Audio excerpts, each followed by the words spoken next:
பயிர் காப்பீடு என்பது தனிநபர் காப்பீடு போல இருக்க வேண்டும் என தமிழ்நாடு கள் இயக்க ஒருங்கிணைப்பாளர் நல்லசாமி வலியுறுத்தியுள்ளார்.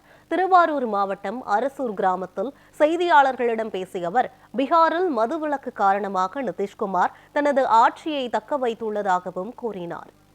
ஒரு பேருந்துல 50 பயணிகள் பயணம் செய்யறாங்க. அந்த 50 பேர்ல விபத்துல ஒரு 3 பேர் இறந்துடுறாங்க. 3 பேர் இருந்தா மட்டும் கொடுக்க மாட்டோம். அந்த பேருந்தில் பயணம் செய்ய 50 பேர் இறந்துதான் தான் கொடுப்போம்னா என்ன நியாயம் இது? என்னது? எப்படி எங்களுடைய காதுல பூ சுத்துறாங்க பாருங்க. எப்படி எங்களுடைய அறியாமை அறுவடை பண்றாங்க பாருங்க. தனிநபர் காப்பீடு மாதிரி இருக்கணும். எல்ஐசி ஆயுள் காப்பீடு இருக்குல்ல, அந்த மாதிரி இருக்கணும். இப்ப நான் ஆயுள் காப்பீடு பிரிமியம் செலுத்தி இருக்கிறேன்.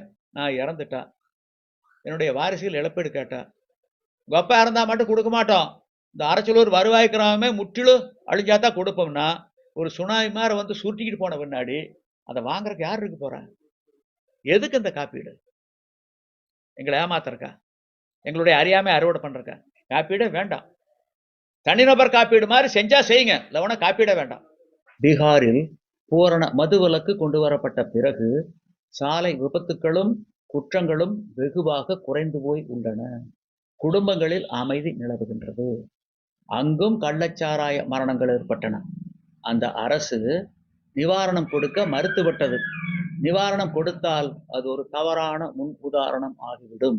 கள்ளச்சாராய உற்பத்தி, விற்பனை, நுகர்வு ஆகியவற்றை ஊக்குவித்ததாக அமையும் என சொல்லி மறுத்துவிட்டது. தமிழ்நாட்டிலும் கள்ளச்சாராய சாவுகள் ஏற்பட்ட போது விழுப்புரம் மாவட்டம் விக்கிரவாண்டி, கள்ளக்குறிச்சி பகுதிகளில் அந்த நிகழ்வு ஏற்பட்ட போது தமிழ்நாடு அரசு விரைந்து ஓடிப்போய் சாவு ஒன்றுக்கு 10 லட்சம் ரூபாயை வள்ளல் போல் வாரி வாரி வழங்கி இருக்கின்றது.